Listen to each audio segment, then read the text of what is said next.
Welcome back. आपका भाई राजू पाल फिर से स्वागत करता हूं आप ही के channel the education world by Raju में। हमने पॉलिटी में इंडियन स्टेट सिटीजनशिप, उसके बाद फंडामेंटल राइट्स पढ़ा। उसके बाद मैं आपके लिए लेकर आया हूं directive principles and state policy, यानी कि राज्य के नीति निर्देशक तत्व, जो कि आर्टिकल 36 से लेकर 51 तक उसको पढ़ते हैं। गाइस एक्चुअल में मेरे आँख में प्रॉब्लम बहुत सारा हो गया था, इसके लिए हम वीडियो भी नहीं ला पा रहे थे। एक्चुअल में लाइट बहुत ज़्यादा होने की वजह से आँख झेल नहीं पाता है। चलो कोशिश करूँगा कि मैं इसको उतार के ही पढ़ाऊँ। तो आर्टिकल 36 से लेकर 51 तक हमको पढ़ना है राज्य के नीति निर्देशक तत्व, जो कि आयरलैंड के संविधान से लिया गया है। अब आयरलैंड जो है इसे स्पेन के संविधान से लिया था। तो देखिए, राज्य का नीति निर्देशक तत्व जो है, हम फंडामेंटल राइट्स में पढ़े कि हमारा राइट्स क्या क्या है। तो राज्य के नीति निर्देशक तत्व जो है, ये संविधान जब बन रहा था तो उस समय हमारा आर्थिक स्थिति सही नहीं था, तो उसको मद्देनज़र रखते हुए ये बनाया गया है कि जब जब जैसे जैसे यानी कि देश विकास करेगा वैसे वैसे राज्यों पे, लोगों पे इसे इम्पीचमेंट यानी कि अप्लाई किया जाएगा, जो कि राज्य के नीति निर्देशक तत्व में रखा गया आर्टिकल 36 से लेकर आर्टिकल 51 तक। तो हम शुरू करते हैं आर्टिकल 36 से। तो आर्टिकल 36 जो है, आर्टिकल 36 में इसमें परिभाषा है। तो परिभाषा किस चीज़ का है? इसमें परिभाषा है यानी कि राज्य के निर्देशक तत्व के इसके बारे में परिभाषा है। ठीक है, यहाँ तक किसी को डाउट आता है? आपका आर्टिकल 37। आर्टिकल 37 एक बता दो, हमने फंडामेंटल राइट्स पढ़ा। फंडामेंटल राइट्स में हमने पढ़ा कि सभी का ये मौलिक अधिकार है। अगर सपोज मान लीजिए कि अगर मेरा मौलिक अधिकार है कि हम कहीं भी कहीं भी हम घूम सकते हैं, कहीं भी हम बोल सकते हैं आर्टिकल 19 के तहत, या आर्टिकल 21 के तहत मेरा प्राइवेसी है, कोई नहीं उजागर कर सकता है, तो मेरा फंडामेंटल राइट्स है और मेरा कोई हनन नहीं कर सकता। अगर करता है तो हम आर्टिकल 32 के तहत डायरेक्ट हम सुप्रीम कोर्ट जा सकते हैं। लेकिन ये क्या है, यानी कि जो आपका directive principle and state policy है, इसके लिए आप सुप्रीम कोर्ट, हाई कोर्ट नहीं जा सकते हैं दोस्त। इसमें बहुत सारा चीज़ हम जानेंगे कि इसमें हम पढ़ेंगे कि समान काम के लिए समान वेतन है, महिलाओं और पुरुषों को इसमें भी डिस्क्रिमिनेशन नहीं कर सकते हैं।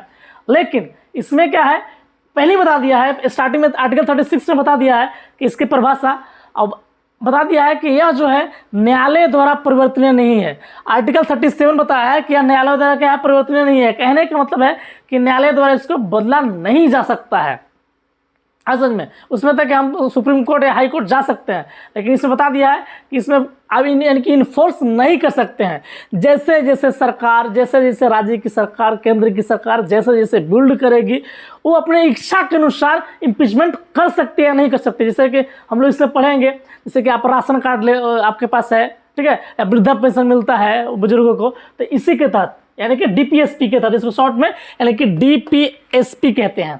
ठीक है, तो आर्टिकल 37 क्या है कि न्यायालय द्वारा परिवर्तनीय नहीं है। ठीक है, उसके बाद है आर्टिकल 38।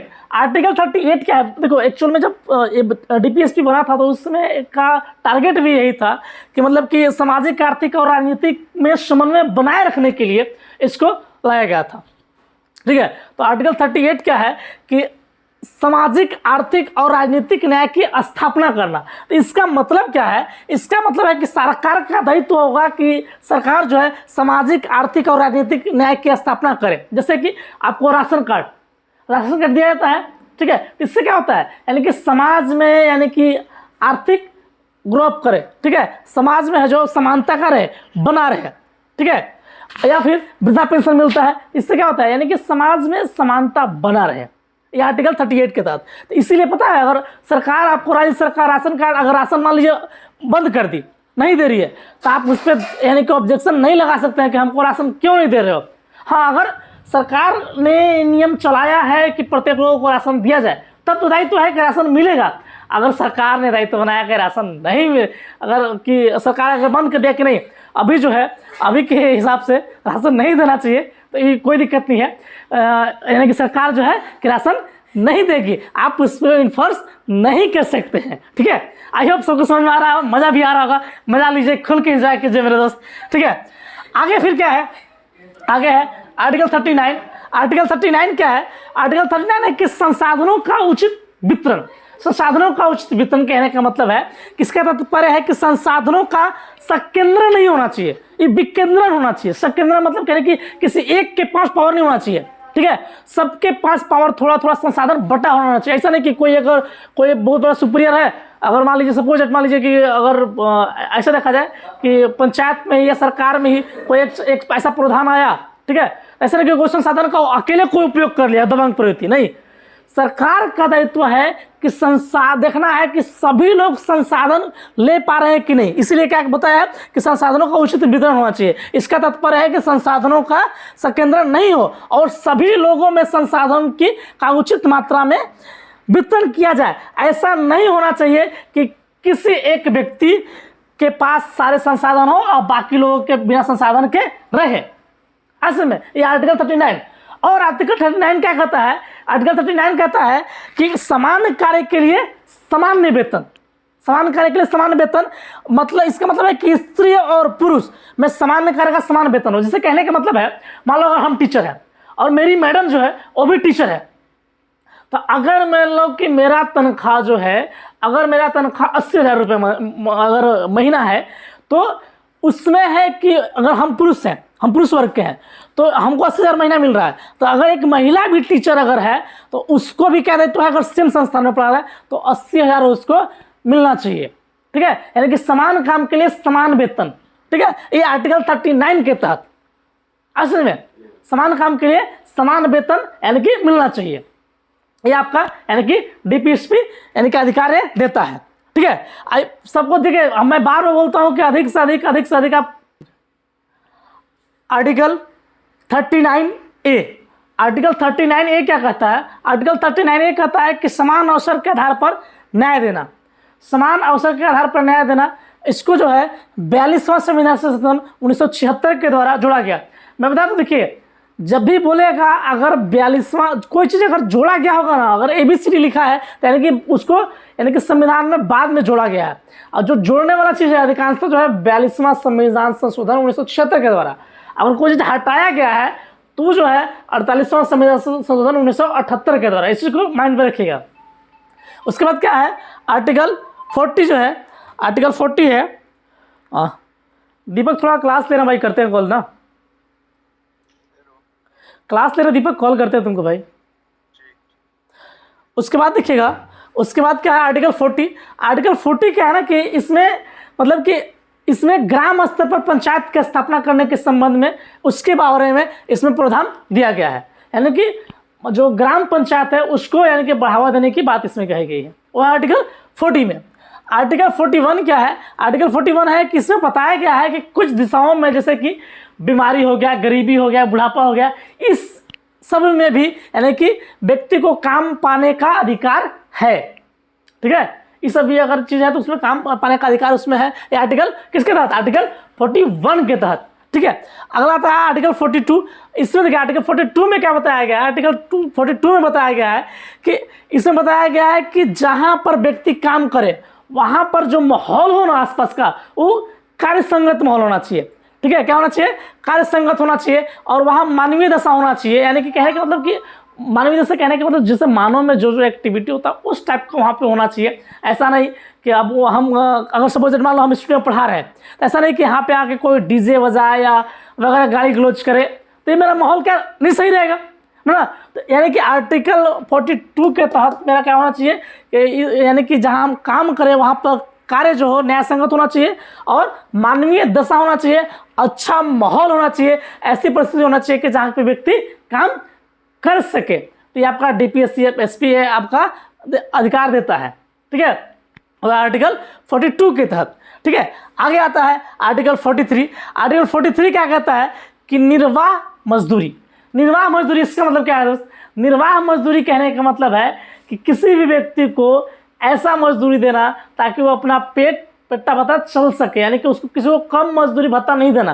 मतलब कहने का मतलब है कि निर्वाह मजदूरी इसका तात्पर्य है कि व्यक्ति को उतनी मजदूरी तो मिलनी चाहिए जिससे कि उसकी ज़िंदगी कट सके, और अगर सरकार काम मजदूरी नहीं दे पा रही है तो सरकार जो है वो क्या करे, सरकार कुटीर उद्योग यानी कि घरेलू उद्योग जो है उसको बढ़ावा देना चाहिए। ये किसका दायित्व होना चाहिए? ये सरकार का दायित्व होना चाहिए। ठीक है, देखिए जब तक हम किसी चीज़ को अच्छे से पढ़ेंगे नहीं दोस्तों, तो हम यानी कि एक समाज, अच्छे समाज की स्थापना नहीं कर सकते। इसके लिए हमको पढ़ना ही होगा। आखिर पढ़िएगा, जानकार बनिएगा, तब अपने हक के लिए, अपने शासन के लिए, अपने लिए लड़ाई लड़ पाइएगा, है ना। आर्टिकल फिर 44, आर्टिकल 44 क्या है कि समान नागरिक संहिता। तो इसका तात्पर्य देखिए, समान नागरिक संहिता का मतलब क्या है? इसका तात्पर्य है कि सरकार का दायित्व है कि वो सामाजिक कानून यानी कि अपराध संबंधित जो कानून होगा, जो सबके लिए क्या होगा, एक होगा, सारे धर्म के लिए। और नागरिक कानून यानी कि घरेलू कानून जिसको बोलते हैं, घरेलू कानून के मामले में संबंध में कानून, जैसे कि विवाह हो गया, तलाक हो गया, इस सभी धर्मों के लिए क्या होता है, अलग अलग प्रोसेस है कि नहीं, है ना। तो सबका यानी कि जब ये जो कानून है इसके, यानी कि विवाह के लिए, तलाक के लिए, एक कानून धर्मों के अनुसार अलग अलग होते हैं। तो सरकार का दायित्व होगा कि सभी कानूनों को समान करने का दायित्व किसका होगा? सरकार को दिया गया है। सरकार का दायित्व होगा कि सभी के लिए समान कानून करे। ठीक है, चाहे वो हिंदू की बात हो, चाहे मुस्लिम की बात हो, चाहे सिख की बात हो, ईसाई की बात हो, सभी के लिए। ठीक है, कहा कि सभी में एक पुरुष और एक महिला ही बंधन में बनती है ना। तो उसके बाद आता है आपका आर्टिकल 45। आर्टिकल 45 क्या कहता है कि सरकार का दायित्व है कि 6 वर्ष से कम आयु के बच्चों को शिक्षा प्राप्त कराना। या आपका DPSP के अंतर्गत आता है आर्टिकल 45 के तहत। ठीक है, अब देखते हैं आर्टिकल 46। आर्टिकल 6 क्या कहता है कि सरकार का दायित्व होगा कि अनुसूचित जाति, अनुसूचित जनजाति के लिए कुछ विशेष आरक्षण का प्रावधान। ठीक है, जैसे कि देखिए आर्टिकल सरकार को अनुसूचित जाति, अनुसूचित जनजाति के संबंध में शिक्षा के रूप में, उनके आर्थिक हित के रूप में, सामाजिक न्याय के या कुछ विशेष कुछ विशेष प्रावधान या कुछ विशेष प्रबंध उनका कराने का किसके तहत आता है? यानी कि आर्टिकल 46 के तहत। आर्टिकल 46 के तहत SC ST जो ओबीसी माइनॉरिटी उनको कुछ यानी कि आरक्षण की बात इसमें कही गई है। आर्टिकल 47 आता है। आर्टिकल 47 में क्या है कि सरकार को मद्य निषेध का दायित्व है। तो मद्य निषेध का मतलब क्या होता है? मद्य निषेध इसका तात्पर्य है कि जो नशीले चीज होते हैं, नशीले पदार्थ जैसे कि शराब, इस सब का प्रतिबंध लगाने का दायित्व है सरकार का। जैसे कि मान लीजिए, देखिए हम बार बार बोल रहे हैं कि DPSP क्या है? DPSP प्रवर्तनीय यानी कि प्रवर्तनीय नहीं है, यानी कि आप फोर्स नहीं कर सकते हैं।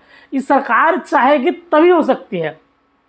सरकार अगर अपना दिखाएगी कि उस टाइप का है, जैसे कि बिहार में क्या है, जैसे कि आर्टिकल 47 क्या है, बोला है कि सरकार का दायित्व होगा कि जो मद्य निषेध चीज़ है उस पर प्रतिबंध लगाए सरकार। तो बिहार सरकार इसे कि शराब बंद कर दी है।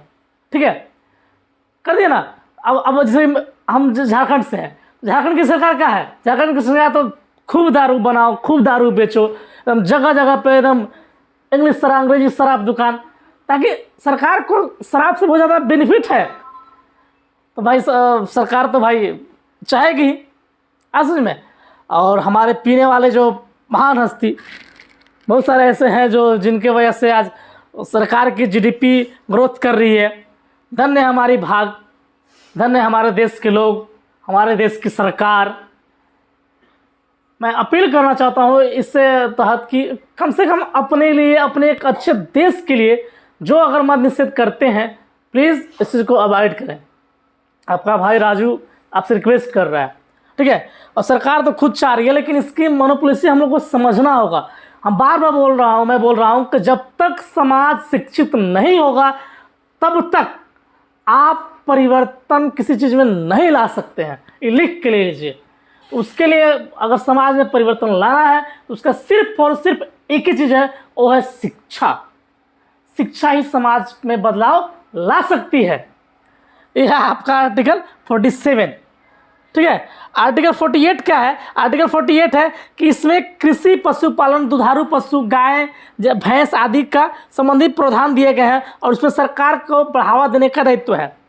इसी के तहत जो है कि जो गौ हत्या, जो दुधारू गाय होती है, सब गाय होती है, गौ हत्या पे प्रतिबंध इसी के तहत आर्टिकल 48 के तहत। असल में 48 ही राइट देता है असल में। या कृषि पशुपालन जो है, कृषि पशुपालन का भी बढ़ावा देने का जो है वो आर्टिकल 48 के तहत ही आता है। ठीक है, आई होप सबको अच्छा से समझ में आ रहा है। उसके बाद है आर्टिकल 48A। आर्टिकल 48A मैं पिछले बार बताया कि आर्टिकल 48A यानी कि जब भी ABC या किया है तो यानी कि उसको 42वां संविधान संशोधन 1976 के द्वारा जोड़ा गया है। ठीक है, इसमें क्या है कि इसमें है कि पर्यावरण संरक्षण के संबंध में बताया गया है, पर्यावरण को बढ़ावा देना, वृक्षारोपण आदि कार्यों को बढ़ावा देना। कहने के मतलब बार बार लोगों से हम्बल रिक्वेस्ट किया जाता है कि पेड़ पौधे अधिक से अधिक लगाइए, वनों को मत काटिए। ये सब पर्यावरण संरक्षण जो है किसके तहत, वो है आपका आर्टिकल 48A के तहत। और अधिक से अधिक पेड़ लगाने की अगर सलाह दिया जाता है किसके तहत, आर्टिकल 48A के तहत। ठीक है, अगला है आर्टिकल 49। आर्टिकल 49 का है कि सरकार का दायित्व होगा कि राष्ट्रीय महत्व के स्मारक हो गया, स्थल हो गया, इस सबको संरक्षण करें। जैसे कि कुतुब मीनार हो गया, लाल किला हो गया, ताजमहल हो गया। अब इसे कि क्या था कि हमारी सब क्या है, संरक्षण करने का दायित्व है सरकार को ये सब। ठीक है, आर्टिकल 49 के तहत दिया गया दायित्व सरकार को। तो अभी क्या किया था जो बीजेपी सरकार, वो क्या करता था कि जो ताजमहल है उसके संरक्षण के लिए, प्रोटेक्ट के लिए किसी एक संस्था को दे दिया था, किसी एक को दे दिया था, प्राइवेट सेक्टर को। तो पॉलिटिक्स लोग, बहुत सारे लोग अफवाह कि मोदी जो है वो ताजमहल को बेच रहा है, लाल किला को बेच रहा है। तो देखिए ये सब हम अगर पढ़ेंगे तभी जान पाएंगे, है ना। तो ये आर्टिकल 49 के तहत है, यानी कि जो हमारे राष्ट्रीय महत्व जो है वो स्मारक है, स्थल है, उनको यानी कि संरक्षण करने का, संरक्षण पहुंचाने का दायित्व किसका है, सरकार का होगा, आर्टिकल 49 के तहत। अब आता है आर्टिकल 50 यानी कि 50। तो आर्टिकल 50 क्या है कि कार्यपालिका और न्यायपालिका को पृथकीकरण करना, यानी कि अलग अलग करना। ठीक है, पहले ये दोनों एक ही में थे, कार्यपालिका और न्यायपालिका, तो यानी कि अलग अलग ही काम करेंगे। ये किसके तहत, आर्टिकल 50 के तहत। यानी कि आर्टिकल 50 यानी कि 50-50 काम करेंगे दोनों, है ना। पसंद आ रहा है, कार्यपालिका और न्यायपालिका यानी कि पृथकीकरण अलग अलग होंगे। अगला आता है लास्ट, यानी कि इसका मेरा DPSP का 51। इसमें क्या है 51 में कि अंतर्राष्ट्रीय सुरक्षा की अभिव्यक्ति, अंतर्राष्ट्रीय स्तर पर शांति को बढ़ावा, सुरक्षा का बढ़ावा, यानी कि अंतर्राष्ट्रीय इस सब युद्ध ना करना, सब में समन्वय और शांति को बना के रखना। तो ये मेरा DPSP है। अगर किसी को प्रॉब्लम लगता है तो अधिक से अधिक आप कमेंट करें। आपका भाई राजू आपके लिए हमेशा अग्रसर है। हमारी जितने भी द एजुकेशन वर्ल्ड की टीम है सभी आपके हेल्प के लिए, और दिन भर काम करके फिर भी आपके लिए वीडियो रिकॉर्ड करते हैं, बनाते हैं। तो जैसे अगर मेहनत कर रहे हैं सारे टीचर द एजुकेशन वर्ल्ड का, जैसे कि मैं हो गया, आपका भाई राजू पाल, आपकी मैम प्रियांजलि मैम, आपके गौतम सर, जैसे मेहनत कर रहे हैं तो आप भी उसी प्रकार मेहनत कीजिए, सपोर्ट कीजिए। ठीक है, आपका जो टीम है, आपका जो आप सेटअप देखते हैं वो सारा कारनामा आपका मुकेश जी के द्वारा होता है। तो उनका रात भर जग के आपके लिए अभी PDF तैयार कर रहे हैं, तो उनके मेहनत को आप समझिए, सपोर्ट कीजिए। तब तक के लिए सबों को दिल से धन्यवाद।